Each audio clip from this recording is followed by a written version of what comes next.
Good morning बच्चों।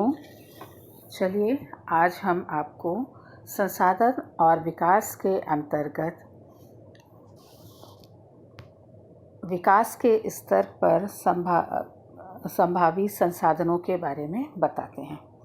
ये वे संसाधन हैं जो प्रदेश में विद्यमान होते हैं परंतु इनका उपयोग सही ढंग से नहीं किया गया होता है। उदाहरण के तौर पर भारत के पश्चिमी भाग विशेषकर राजस्थान और गुजरात में पवन ऊर्जा और सौर ऊर्जा संसाधन की अपार संभावना है परंतु ढंग से विकास नहीं हुआ है। अर्थात गुजरात और राजस्थान बहुत गर्म प्रदेश हैं, शुष्क इलाके हैं जहाँ पर हवाएं चलती हैं और तेज़ धूप भी होती है।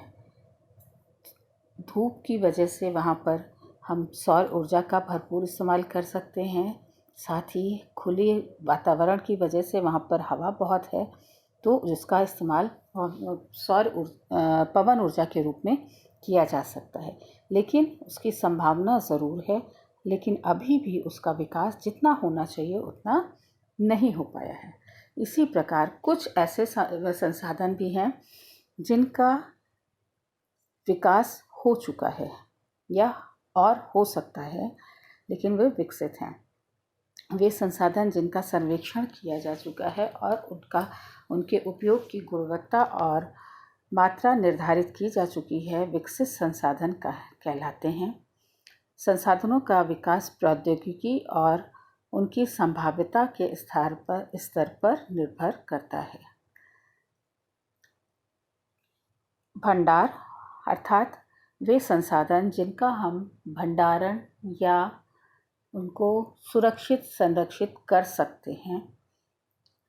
पर्यावरण में उपलब्ध वे पदार्थ जो मानव की आवश्यकताओं की पूर्ति कर सकते हैं परंतु उपयुक्त प्रौद्योगिकी के अभाव में उनकी पहुंच से बाहर हैं। भंडार में शामिल हैं उदाहरण के लिए जल दो गैसों हाइड्रोजन और ऑक्सीजन का यौगिक है। हाइड्रोजन ऊर्जा का प्रमुख स्रोत बन सकता है परंतु इस उद्देश्य से इसका प्रयोग करने के लिए हमारे पास उन्नत तकनीक का ज्ञान अभी नहीं है। मतलब उसका विकास हो चुका है लेकिन अभी तक हमें उसके संपूर्ण उन्नति का नहीं हो पाई है जिससे कि हम वहाँ पर ठीक ढंग से उसका विकास या उसकी संभावनाओं को तलाश सकें। संचित कोश यह संसाधन भंडार का ही हिस्सा है जिन्हें उपलब्ध तकनीकी ज्ञान की सहायता से प्रयोग में लाया जा सकता है परंतु इसका उपयोग अभी प्रारंभ नहीं हुआ है। इसका उपयोग भविष्य में आवश्यकता पूर्ति के लिए किया जा सकता है। नदियों के जल को विद्युत पैदा करने के लिए प्रयोग किया जा सकता है परंतु वर्तमान समय में इसका उपयोग सीमित पैमाने पर ही हो रहा है। इस प्रकार बांधों में जल वन आदि संचित कोश हैं जिनका उपयोग भविष्य में किया जा सकता है। मानव जीवन की गुणवत्ता और विश्व शांति बनाए रखने के लिए संसाधनों का समाज में न्याय संगत बंटवारा आवश्यक हो गया है।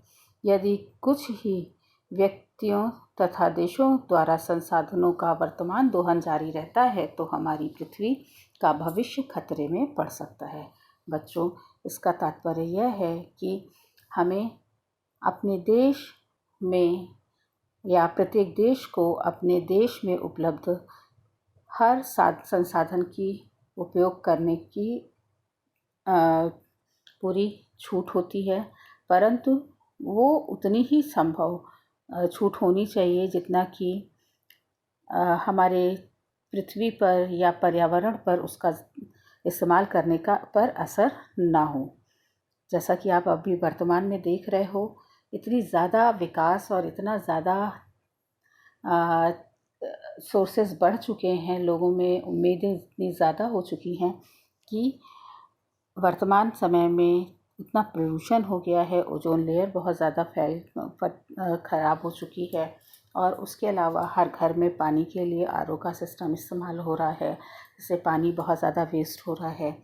और इसी प्रकार से हर घर में एसी है, हर जगह लोगों को कहीं भी जाने आने के लिए सुविधाएं चाहिए, वो पर्सनल अपनी गाड़ियों का इस्तेमाल करते हैं। ये सारी चीज़ें बहुत बड़े पैमाने पर हमारे चीज़ों को हम प्राकृतिक संसाधनों का दोहन या प्रकृति को बहुत ज़्यादा नुकसान पहुंचा रहे हैं। इसकी वजह से हमें आगे खतरे में, हमारी पृथ्वी आगे खतरे में पड़ सकती है, जिसके लिए हमें बहुत संभलने की आवश्यकता है।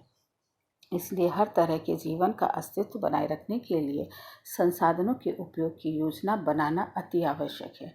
अर्थात हमें सोच समझकर खर्च करना पड़ेगा कि हम किसी वस्तु को कितना इस्तेमाल कर रहे हैं और हमें कितना इस्तेमाल करना चाहिए। सतत अस्तित्व सही अर्थ में सतत पोषणीय विकास का हिस्सा है। सतत पोषणीय का मतलब है आर्थिक विकास का अर्थ है, सतत पोषणीय आर्थिक विकास का अर्थ है कि विकास पर्यावरण को बिना नुकसान पहुंचाए हो और वर्तमान विकास की प्रक्रिया भविष्य की पीढ़ियों को की आवश्यकता की अवहेलना ना करे। अर्थात हम उतना ही विकास करें जिसका असर हमारे आने वाली पीढ़ी पर ना हो, अच्छा हो, उसका बुरा असर उनके ऊपर ना हो।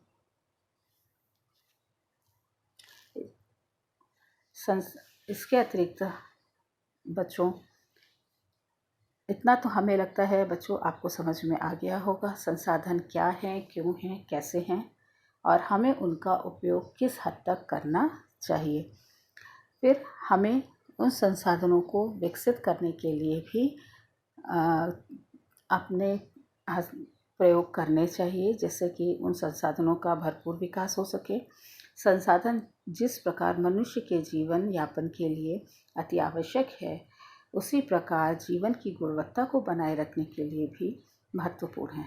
ऐसा विश्वास किया जाता था कि संसाधन प्रकृति की देन है, परिणाम स्वरूप मानव ने इनका अंधाधुंध उपयोग किया है।